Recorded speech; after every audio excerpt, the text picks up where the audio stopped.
because if all it is getting paid for existing, then we're just slaves to the system, right? A really logical extreme when we're talking about property rights and rights to data. One idea that I like discussing with people too is there's a lot of people who are obviously concerned that agentic AI are going to replace their jobs, and there's basically they're not going to need me for whatever reason. And then there's also a collection of people who have historically spoken about this idea of universal basic income. So far, this future that we're talking about is the only future I can hypothesize where you could have something like a universal basic income, but it's not just based on the fact that you're getting it because you exist, based on the data that you're creating, which is then being monetized by an entity, a nation state, whoever it is, but you're able to create value.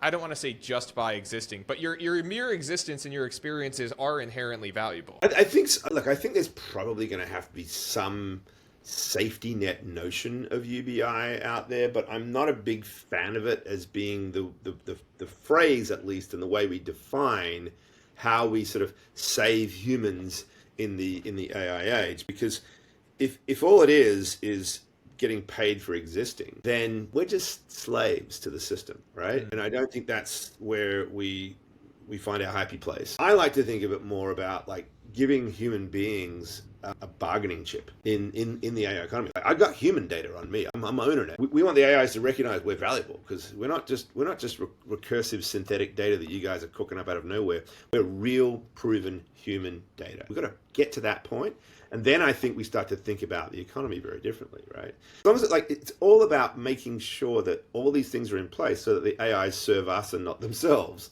And if that's the case, we will be valuable, because our problems are the ones that AI are going to be solving, not those of some sort of powerful centralized entity that's running the whole system.